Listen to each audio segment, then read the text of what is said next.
Guys, welcome back to my channel. Today I wanted to do a short video on my Chanel collection.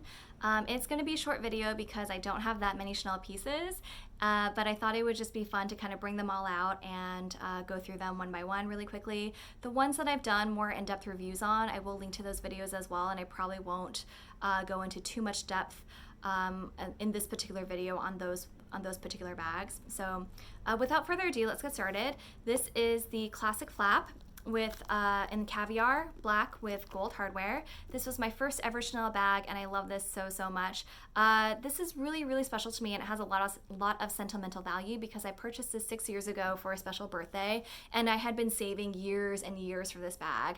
And this was my first ever Chanel piece, first major designer bag. This is the most money that I'd ever spent on a bag, at least up until that moment.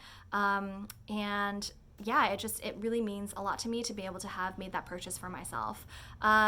Wear and tear wise, I think it still looks pretty good. There's a few wear issues which I will point out to you momentarily, but because it's caviar, it's very durable.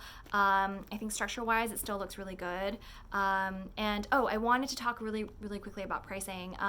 This bag, I am pretty sure it was $4,500 when I bought it 6 years ago, which is crazy to think what the price increases have been for Chanel since then. So I just don't know that I could pay. I personally, at this point in my life, I haven't broken the $5,000 mark yet for any sort of handbags, new or used. And I don't know if I could, like maybe like a little bit above 5,000, but it would be really hard for me to go above that. So yeah, I think for most Chanel bags at this point, I'm gonna have to go pre-loved. But it was a really nice experience to be able to purchase this bag for my birthday, brand new from the boutique. I did get it from the Saks department store in Palm Springs. There was a Chanel boutique inside. They don't have it there anymore for some reason. I don't know why. But I also just feel really lucky that they even had this in stock because this is the exact one that I wanted. So to go over wear and tear issues really quickly, the bottom still looks good. The overall structure still looks really good. There is a spot on the back. Let me see. It's right here. I'm going to try to zoom in on that, and I'm not sure if it'll focus, but they're little white spots that are kind of like, it sort of looks like it's ingrained in the leather somehow, like it's like in the inner parts of the pebbling. I don't really know how else to describe it. It almost looks like someone like a paint stain. Like I know it's not paint, but I have no idea what that is or how it got there. I did try to use a little bit of leather conditioner to kind of like buff it out. And I thought it worked because it was gone, but then it came right back as soon as the conditioner dried. So I really don't know what this is. There's one other spot in the front, which I'll show you, that is kind of similar. So if you have any ideas on what this white spot is and have remedies, please feel free to let me know. I would love to know what your suggestions and advice suggestions are for taking care of this. That being said, it really isn't the end of the world because when you look at it, especially from like further away, it isn't super noticeable, and it is the back of the bag, and normally I would have the bag, you know, like this. So it isn't super noticeable, and yeah, but yeah, I do think it is a little bit weird. I don't know why it has that.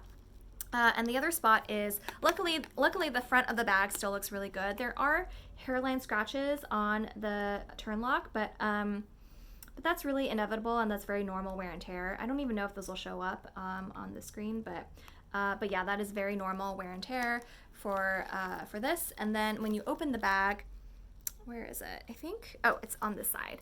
You can see very similar, tiny little, just in comparison to my nail, it's very tiny, but it is there. So really have no idea what that is. And then the other thing in terms of wear and tear is a zipper pull. This has definitely come off. This is supposed to be one piece that's glued together like that, but yeah, it's definitely come off. This zipper, I would say, like, I'm not super impressed with. I think they could have done a better job in getting like higher quality materials for this. But I also don't really use this zipper, this pocket very often anyway, if at all, so it doesn't really matter. I do kind of wish that they just had used better materials for this, so I'm kind of disappointed in that. But overall, this is such an iconic bag. I really love having it, and it really means a lot to me. It is just like any other classic flap you've seen. It has, because it's a double flap, it has this little room back here to put something flat in, and then it has the front pocket here, the main compartment here with 2 inner pockets and the lipstick pocket and the burgundy lining, and this one was made in France. So that is really all I have to say about this bag. Just, you know, it's a sentimental piece in my collection, and I really love having it. I would really like to add a lambskin one to my collection at some point. Hopefully that'll happen soon, but it's also not the end of the world if it doesn't. I do really like how durable caviar is, and that is definitely a bonus. So there's this. The next bag is one I just did a video on. This is the reissue black with gold hardware in the 226 size. I love, love, love, love this bag so, so much. I did just do a pretty in-depth review on it, so I will link to that. But here it is, the reissue 226 size. And then I also have this walk, which I did an in-depth review as well, and I will link to that. This is the iridescent beige, which to me, it doesn't really look beige. It looks a little bit more pinkish to me. And it has the large CCs, which I think just make it so, so special. So this iridescent color with the big CCs, I just think is, it's just really stunning. It makes me so happy to have this bag. I do wish, it's the same kind of issue. It's the zipper. This is zipper right here that I just don't think is like that high quality, and also wish this was a magnetic closure like they do with the new walks. So I actually would consider getting a black walk, just to use for travel, something that's a little bit more carefree, especially with the magnetic closure. I think that'd be really nice, but I don't know if that's super high on my wish list. It does seem more practical, so I am considering it, but we'll see. Anyway, here is the walk in iridescent beige, and I also have this little SLG, which I purchased from the Chanel boutique this past spring. This is the 19S, I think, from March. And I love this. This is iridescent beige, and to me this is a true iridescent beige. This is like a little bit shiny. It has that like gold. This is an interesting color that they've done because I don't really think the camera does it justice. It just, to me in person, it looks a lot different. But yeah, it has that little bit of iridescentness, which I love. And it has 1 card slot here, 2 in the back, and then a larger slot in the middle, which you could use for folded up cash. And I just love having this in my collection because it's great to be able to downsize my wallet when I'm using a bag that's a little bit smaller and I don't have room to take my full wallet. I just love using this. And this one was made in Italy. I don't know if you can see that. So still looks really great, and really love having this piece. Lastly, I have a Chanel Timeless Tote. I did do a video on this in terms of my experience with leather surgeons. So basically I sent it into leather surgeons and they've spruced up the bottom of it because there was just a little bit of corner wear where the dye was rubbing off a little bit. And now it looks like it's in amazing condition. The color looks so, so good.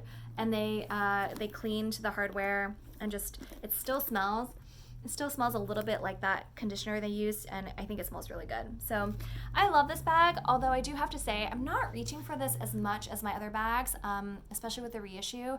I am considering letting this one go. So if you're interested in adding a Timeless Tote to your collection, send me an email and let me know if you're interested, and we can talk about it, because I really, really like this bag a lot, and I really like the design and layout of it, but I'm just not reaching for it.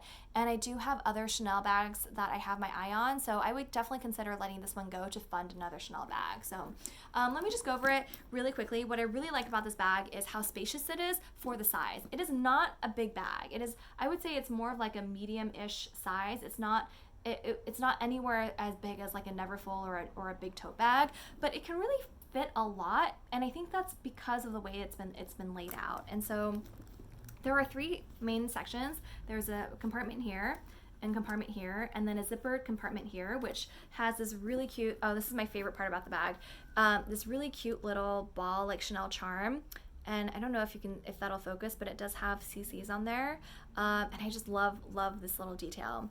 And it has, so the middle section is zippered for security, and the zipper comes out a little bit further than the bag does, which is great. It's one of my favorite things about it because it gives you really easy access, and it can open wide. And so when you have this open, there are 2 zippered pockets, one here and one here, that also have really cute little Chanel hardware. Like, can you see the little double CC? So I think vintage Chanel, they just did a really good job with the hardware. Like with the classic flap I just showed you, that zipper, like I don't know why they couldn't have sprung for a nicer zipper. This zipper is so nice, and it just unzips really well.